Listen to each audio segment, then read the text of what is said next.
WWE released multiple talents on the main roster in NXT and some on their corporate staff as well. And what's being now known, this happens every year, it's Black Friday. After WrestleMania every year, they make multiple cuts, and it happens every year. And this year, actually, it did happen after the Rumble as well. So it was not just after WrestleMania, and hopefully it doesn't continue. But maybe, perhaps, they might have a system where they release talent after every big show, and you might see some releases after SummerSlam, maybe even Survivor Series. So that's something to look out for, but here's who we have so far. First, I want to talk about who I think is the biggest name who was released here, and that's Braun Strowman. This is the second time he's been released. I think everyone can agree that this time was a lot less surprising than the first time. In 2021, when they first started him, I was just stunned. I couldn't believe it. Now, it's still a little surprising, but it's a thing where he's 41 years old, so he's probably not coming back now. I don't think Braun's going to get back a third contract, and, how many times are they going to release him? I think at 41 years old, it's probably it for him in the WWE, and I think now that the reason they did was when you watch him, you can tell he's a lot slower. When he does the choo-choo spot, it was so cringe. It actually hurt him, in my opinion. He was a lot... You can tell his knees are damaged. His knees are shot. That's how it looked to me. Maybe that's not true, but when I saw him, he just looked a lot slower in the ring. However, the good upside of with Braun in the second run is he had some banger feuds. First with Bronson Reed. They had a damn good big man feud that's going to be underappreciated. And I think it really elevated Bronson Reed. The problem was he got hurt soon after that at the Survivor Series show. So I think he's almost back to square one. He's going to have to regain a lot of his heat. But the feud they had was great, and Braun won the feud. He won the last man standing, so he beat Bronson Reed. Then he had another very good feud with Jacob Fatu, and it ended in the last man standing match. This time Braun lost. But Braun, it seemed like he beat Fatu a lot more in the feud. He eliminated him from the Royal Rumble, and I think he probably has more overall wins against Fatu than Fatu does. So it's a thing where I think with Fatu, he was already a star. He's already over. I think the feud with Braun only helped him, and it elevated him in the eyes of the fans. So he's done his purpose in elevating two other big monsters in Bronson Reed and Jacob Fatu. I think the issue is just it's his knees. He's slower in the ring when he wrestles other wrestlers. He can't do those big monster matches every week. And I think also the biggest reason he was fired, he probably makes a lot of money. I know they were paying him big money last time they got rid of him, and it was a budget cut. They weren't going to push him as a top star anymore, and they were paying him so much money that they decided to cut him. And I think this time was similar. I don't think he was making as much. I think it's a situation where, he's not going to be a top star. He probably doesn't sell a lot of merchandise anymore. And because of that, they're looking at all the money they're paying him. They can have other people in the role for less. So I think that's why ultimately he was let go. It's probably a financial thing, especially at TKO. And he's the soft target. You have an older guy making a lot of money, and he's not a top star anymore. It just makes sense in their eyes. So it's unfortunate. I think Braun Strowman should be in the WWE Hall of Fame, and I think he'll get in there one day. Maybe he can come back in a few years on the Legends deal. I can see that happening one time. I don't know how big of a name he is compared to others, but something like that. Maybe I'll take a few years for nostalgia to kick in, but I can see him going to the Hall of Fame one day at least. But as for his time, I think we've seen the last of Braun Strowman in the WWE now. It was too bad that I think it was bullshit so they fired him 4 years ago. But it is what it is. Next was Dakota Kai, and this was one that I think definitely broke a lot of people's hearts on the internet, especially on X. She has a lot of fans, and I was pretty surprised. I felt really bad for her because she is now 37 years old, and I think in a couple days, that's when her birthday is listed. She's 36 right now, so a 37-year-old, is WWE going to bring her back? I don't think so. I think, unfortunately, this is it for Dakota Kai in WWE, and it sucks. I genuinely feel bad for her more than anyone here because I think there's others who can get back into the company because they're younger. Some of the other female talent are a lot younger. I think they'll get back in one day. At her age and her injury history, it sucks. And you can tell by the reaction to some of the female stars. She's very popular backstage. This one really is the one that really sucks. I'm not going to lie. I think of all the releases, I feel worse for her than any of the other ones. I genuinely feel bad for Dakota Kai here. Here's the thing. Let's talk about all her upsides. And I've always been someone who likes her. If you've watched any of my videos, I always like Dakota Kai. Here's the upsides. One, she's a good worker. She's very attractive. She can speak well. And that's important because of the faction that she's in, Damage Control. The other members, Kairi Sane, Io Sky, and Asuka, have limited English, so she could speak it fine, fluently, and she can cut a decent promo. And that was a big asset for her. And having a stable, and I like Damage Control. I want Damage Control to remain a faction. I think it's unlikely now. I think you could still see Io Sky and Kairi Sane as a team, but I think Asuka's probably going to be separate from them now. So it's probably it for Damage Control. And I enjoyed that as a female faction. It was probably one of the best female factions they've ever had, really. Maybe the best. I don't know. I mean, there hasn't been that many great female factions in WWE. And that's what Dakota Kai is going to be most well known for during her tenure. And that right there, losing Damage Control, I think hurts.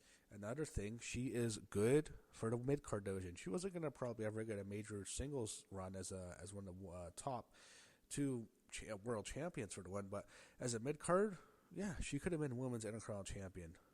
And it's too bad because she's someone who's good for that division. She's a good top upper mid-carder to have for that division. She's also fits very well in the tag team division, so there's a lot going for her that she has, in addition to being part of Damage Control. Here's the problem.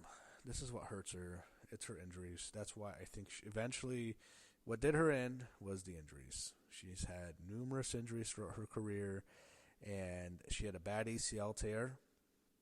I think a couple years ago now, she had that really bad ACL tear, and she came back. She was part of Damage Control again. Then she was moved more so to being competing into the Intercontinental Championship division. She had some good matches with Lyra Valkyria, but she had some more injuries. And then after she lost Lyra the second time, I think that was it for her, really. They barely used her since. She talked about, she tweeted that she's still waiting and she's not injured. I think eventually the reason they weren't using her was her name was probably at the top of the cuts they were going to make post-WrestleMania. It really sucks. I'm not going to lie. This one really is unfortunate. She had a lot. I mentioned all the things she has going for all her assets, but the thing, all the pros, WWE saw her injury history as a con that outweighed all the pros. I disagreed with that. Her injury history is a problem, no doubt, but it's really unfortunate. Yeah, it sucks. I'm not going to lie. I'm really upset they fired Dakota Kai because I don't think I'm just looking at her age and injury history. She's probably not coming back to that company. It's unlikely. Is it possible? I suppose, but I think that's most likely we're not going to see her back in the WWE. So that's how you feel for her age. Can she go somewhere else? Yeah, I think AEW would be a good choice for her. She'll get paid there, so I think she should go there. She can be one of the top female stars in AEW, so that's where I'd recommend she goes, and I think that's probably where she'll end up. She could hit the indies too. I don't know. TNA is a good choice because I think the reason you'd go to TNA right now is to get back in WWE, and I don't know if that's the best. I don't know what she wants because she'll make more in AEW, so and I think they'll take her. Then we had another one that got a lot of people upset, and I saw the reactions too. I was surprised. I was genuinely not expecting this. I mentioned I was surprised with Dakota Kai. This next one was not on my bingo card because they've always liked her. They've always pushed her. It always seemed like they had a lot invested in her and they wanted her to become a top female star in NXT and then in the main roster. And I am genuinely, of all the releases, this is the one that shocked me the most. Cora Jade. Was not expecting this. I'm genuinely still surprised. I can't believe they actually fired her.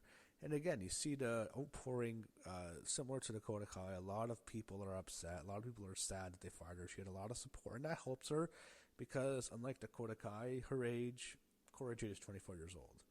I'll say this. If you're a Cora Jade fan, and she has some stan accounts, has some followers, she has a lot going for her. She's young. She's very attractive. She's very marketable. She's okay. Or when I've seen her talk, she's not awful on the mic. She's okay. And then the big thing is her biggest obstacle, however, and this is the big con, she's not good in the ring. So here's what she can do. If she goes 2 years, perhaps being outside of the WWE developmental system can benefit her. I mean, we've seen it do so much for all these other women. You look at all the female stars in NXT who've improved so much in the ring, and she hasn't. That's a problem. But maybe her being outside for a couple years might be best for her. If she can improve in the ring, and I think she has the ability to, in 2 years' time, I think they'll bring her back. I really think you have not seen the last of Cora Jade in the WWE. Of all the releases, I would pick her as by far and away the most likely to return one day. I fully expect her to come back if she wants. If she puts the work in, she improves in the ring, I think they'll bring her back, and I think they'll put her on the main roster because she's been in NXT for 4 years. So, she has friends in high places. I mean, Punk really likes her. It seemed like all the coaches in NXT liked her from the post what she posted. Roxanne Perez, if she becomes a big star, that's her best friend. That can help as well. So, Cora Jade, I think if she puts the work in for like 2 years, they'll bring her back. I think they'll bring her back fairly quickly compared to others. I think her going to TNA, improving. They put her in TNA earlier, I think, to give her some reps. They really wanted her to improve, and it just didn't work. Maybe being away from the Performance Center, she puts the work in, I think they'll bring her back. So that's the upside here. As to why they released her, it's her wrestling skills. That was the issue at Cora Jade. That's why she was cut. But, again, if you're a fan of her, I know she has fans. If she improves, I think they'll bring her back. So, of all the ones, I think, to have the best chance to come back, she's at the top of the list. Now, here's another one that got a lot of people surprised. A lot of people were disappointed, and I was upset. One particular person, and that's not her, and I'm going to name the person who was released, Gigi Dolin. Okay, wow. Here's the thing. Gigi was someone who was part of a super over faction, one of the best parts of NXT, that whole NXT 2.0 period, which is the dark days of NXT, the worst time ever in NXT. That 2.0 period sucks. I stopped watching NXT for a while. It took me a while to get used to everyone, to introduce me to all these new characters once I started watching again. But that 2.0 period sucks. However, the brightest spot of that period was Toxic Attraction. You had Mandy Rose going back to NXT, and she created a new faction along with JC Jane, who's still with NXT, and she's been in NXT, I think, since late 2020, and Gigi Dolin, who was in NXT for around 4 years now, before she was released. So they had Toxic Attraction, became, I thought, the best part of NXT. They had a good heel faction. I really enjoyed their work. And it just seemed like it was almost guaranteed for them to go up to the main roster with Mandy. Mandy was the star. She was the head of the faction. She was the main figure. But Gigi and JC were going to go to the main roster with them, and they were going to become a top heel faction on the main roster. I was excited for it, and I was looking forward to it. I was thinking they might feud with Bianca Belair after WrestleMania a few years ago. I thought it was going to be Mandy feuding with Bianca. And actually about a couple years ago, it seemed like she was going to have a big spot. And then Mandy Rose decided to take a new career path by being an OnlyFans model, and she screwed over Gigi Dolin and JC Jane. I'm going to tell you that's the truth. The reason Gigi Dolin was released was because of Mandy Rose's decision. Mandy killed both their careers. She was inconsiderate of them. That's the tweets I made about her. I don't like Mandy. I used to like her. I don't care for her. She chose a new career path. Fine, whatever. She wants to do that. Whatever. I think it's one step above Sunny and China and stuff they did. It's not that bad, but I mean that's how I always view it. It's like, okay, whatever. Do that, Mandy. I don't care about you. I don't need to see you on the main roster, and you killed Gigi and JC. Because they were going to go to the main roster with you. You were going to become a big star. You might have even beaten Bianca Belair and become the women's champion on SmackDown or Raw a couple years ago. Or whenever she was released. That's when I think they were really going to push them on the main roster. You decided to do this, Mandy, and, whatever. I don't care for you. I don't want to even think about you. As one of the top, female stars in WWE, I hope she never goes into the Hall of Fame. She killed both their careers, and JC Jane has done nothing in NXT. I'd expect her to be released soon as well. And Gigi Dolin was released too, or she was released. Here's the thing with Gigi: since Toxic Attraction split up, I think she won the feud with JC, if I'm not mistaken. But then she had an injury, and she never really gained momentum. Then they finally put her with Tatum Paxley recently, and they had a good. It seemed like they were going to push them.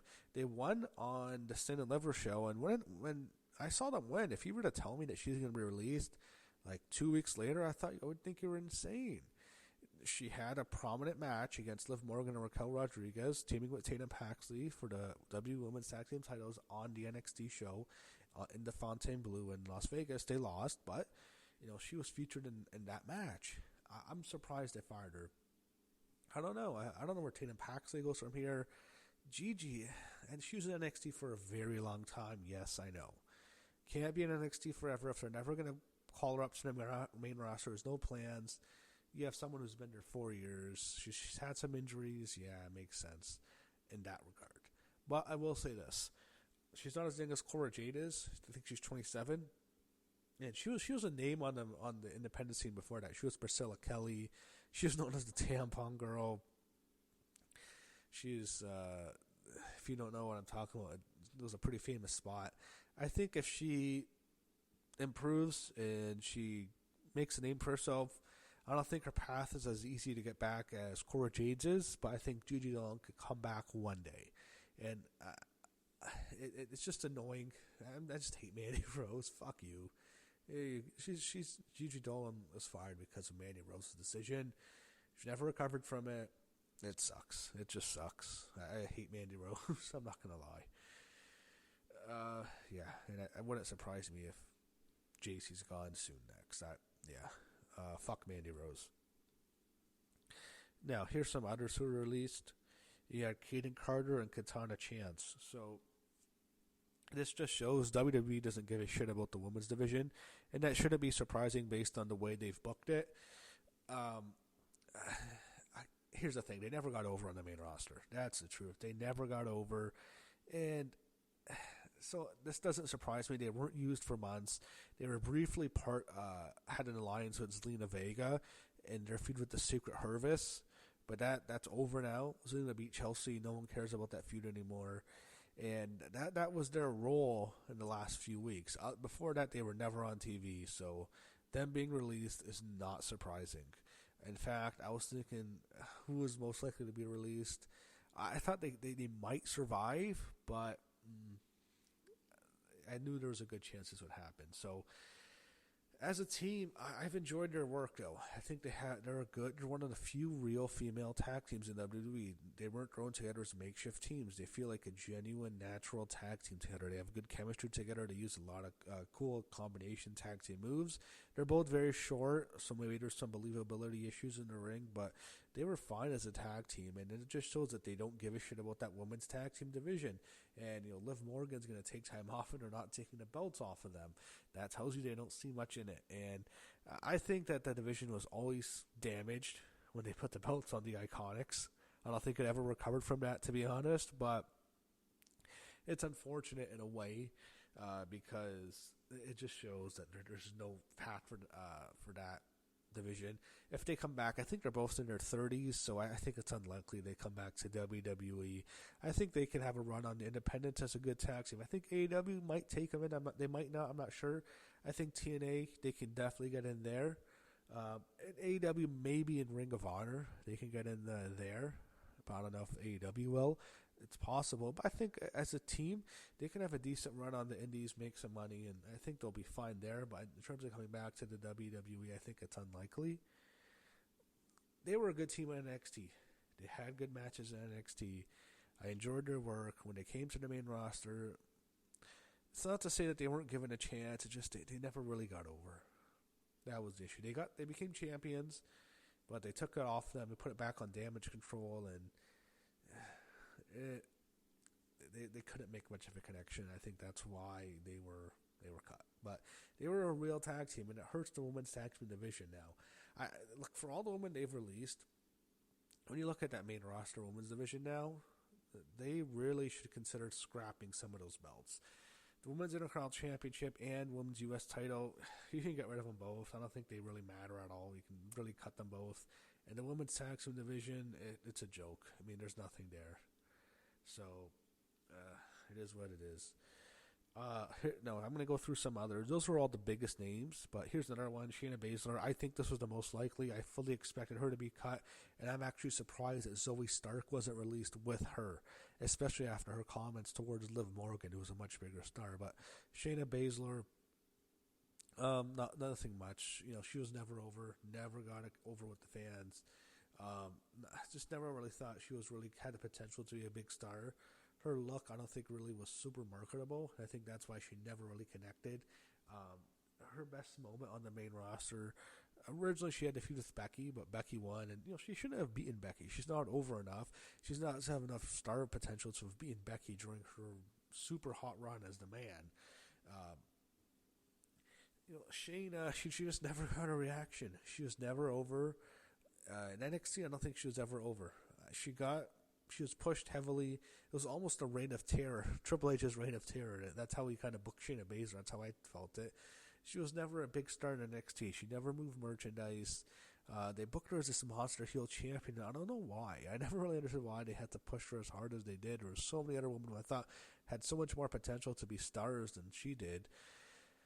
But in the main roster, I guess she had to feud with Ronda Rousey, but that's only because Ronda Rousey wanted that. And Ronda Rousey still has some pull because she's a big name.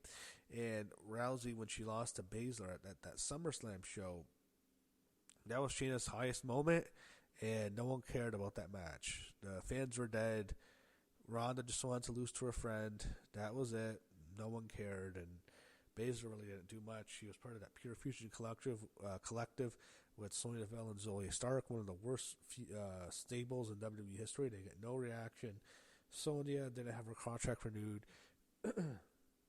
this past February, and Shayna is now gone. I would expect Zoe Stark to be gone soon. I'm surprised she hasn't been cut. I don't know why she's still there. But those are all the big names. I'm going to go through some of the other ones. I don't think I really missed anyone. If I do, just tell me. But in the comments, you have Eddy Thrope. Nothing to him. In my opinion, I've never really liked him. Never wanted to see him on NXT. Didn't care for him. He'd almost go away with me sometimes. I saw his promos. I don't even know what it was. It was always about him being Native American and him being angry, and he cut that promo on Lexus King about him being a greedy white man, and I didn't think he ever resonated. He had some heat. I mean, I don't know why did he even beat Trick Williams on that Vengeance Day show? Why? Eddie just never had any star potential. And then releasing him, yeah, it makes sense. I don't even think they should have brought him back. Riley Osborne, I feel for him because Chase U, everything that happened there. They released Duke Hudson, now they released Riley Osborne. Chase U, I enjoy Chase U, but it's a new faction now. They still have Andre Chase, but they're going to have new members. Unfortunately, Hudson and now Riley Osborne were released. They just didn't see much in them. Now, here's the name. I should have mentioned her earlier because she is a name that got a lot of people talking. Jakara Jackson. Okay. unfortunate. I was never a fan of that metaphor, but I liked her in Lash Legend. I didn't care really about Oro Mensah, who was released to, or is it Noam Dar, whatever his name is. I forget. Don't really never really saw much in them, but for the woman, I was pitching her and Lash Legend to come up as a team as part of Naomi's heel faction. I was thinking Naomi could have her own heel faction with Jakara Jackson, Lash Legend, and I even predicted during my WrestleMania predictions that they were going to cost Jade Cargill the match against Naomi. Clearly, that didn't happen, and when they split the metaphor, I knew that that's not good for Jakara. I was thinking that they split them, the woman from the men, and they were going to keep Lash and Jakara. But once they did that, I figured, they might still have Lash and Jakara as a team. Lash is the one they want to push. They don't want to push Jakara Jackson. Jakara is someone who's just very attractive. I don't know really how good she is in the ring. And when they released her, it showed me that, all right, they were just going to separate all of them. And the reason they did that angle was they were going to make some cuts. And now two of the metaphor are gone. Oro Mensah was released as well, and Jakara Jackson's gone. I really haven't seen a lot from Jakara Jackson. Lash Legend was always the one they featured more than her. I don't know if they ever had high hopes for her, and it's unfortunate. She never really did too much. I kind of wouldn't mind her in a faction in with Naomi if they were to consider that, but with the three of them, they didn't want to go in that direction, and unfortunately, Jakara Jackson's gone. I just never really felt like she had a chance to really shine as much as the other ones. Now we have Oro Mensah, who was also part of the metaphor. He was cut. Not surprising at all. That one's almost that one.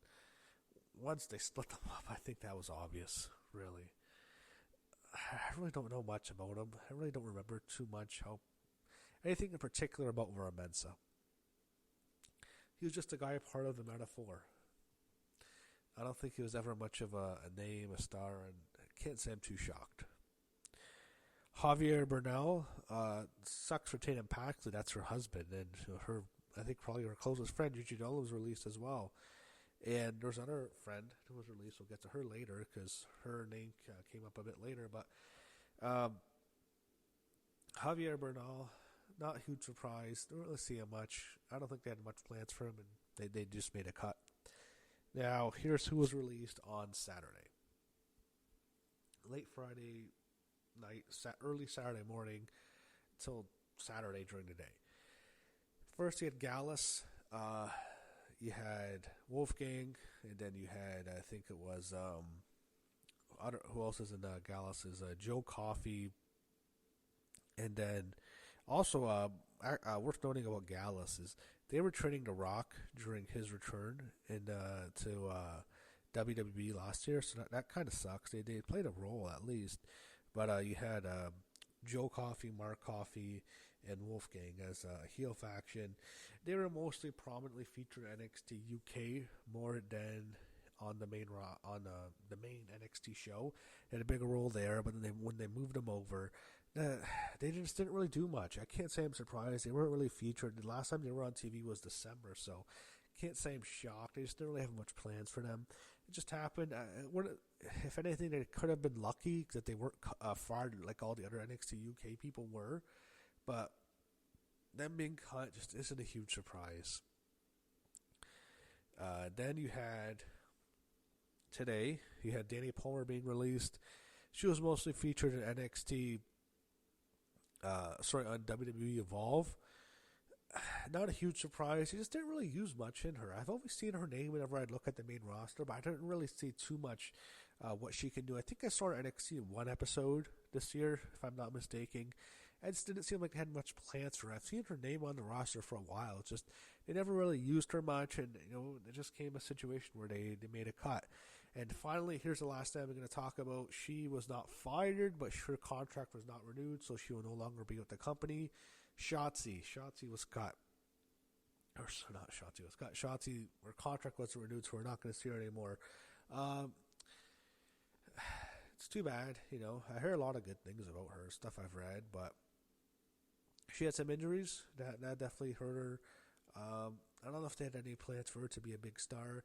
She had that faction with Gigi Dolin and Tatum Paxley. But that's all gone now. 2 of the 3 members are no longer with the company. They just didn't really have much plans for Shotzi. She was on the main roster. She had that 10 gimmick with, I think she was aligned with Tegan Nox, who was also released earlier this year. And for Shotzi, they just didn't see much in her. It's unfortunate, but when you get sent back to NXT, that's always a bad sign. That's always a bad sign. That means they're going to get rid of you very soon. They're just using you to help developmental talent, okay? So if you get sent down to NXT, that's never a good sign. So I'm not surprised at all Shotzi was gone. I don't know if they'll bring her back. She was with the company for a while, it seems like. Seems like she was there for quite a while. They made a decision, and it's not something that's necessarily shocking. But there are other cuts that were much more surprising. But for Shotzi, I think she'll be fine. She'll get a position. I don't know if she'll go to AEW. I think she made some bad comments about them, but TNA, I think, will give her a shot. I think she'll find work easily on the independent scene. That's not an issue for her, but it's unfortunate she's no longer with the WWE because I think that's where she wanted to be. So, but again, when they send you to NXT, it's never a good sign when you came from the main roster. But those are your releases. If there's more, there could be more. There could be some on Sunday. I'll just talk about it on my Raw review because I think that's what we're going to get. I think that's the more the bulk of it. Could we see more this year? Yeah, I think I'd expect to hear some after SummerSlam, maybe even after Survivor Series. They always make cuts after big shows now. Made a lot of cuts after Royal Rumble. They made even more after WrestleMania this year, so I'd expect more cuts. But those were your post-WrestleMania cuts. Happens every year. It's unfortunate. It sucks. As for all the people so upset, there's some to be upset about. I don't agree with Dakota Kai being released at all. It's pretty upsetting. It sucks, and it's probably it for her because she's been cut twice, and she's 37 now. Has some injuries. That's probably it for her. I don't think they needed to cut her. Zoe Stark, I thought, should have been released before before Dakota Kai was. Cora Jade, she can come back though. That's the thing. It's like we've seen a lot of wrestlers come back. She's someone most likely to return one day, but it is unfortunate she's cut. Nikita Lyons, I thought would have been released before Cora Jade and Gigi Dolin as well. So that's that. But Strowman, I think that's it for him. That's not a huge surprise, really. But those were your releases this year. It's unfortunate, but it happens every year. Every year after WrestleMania, there's the post-Mania cuts, and that's who was released this year.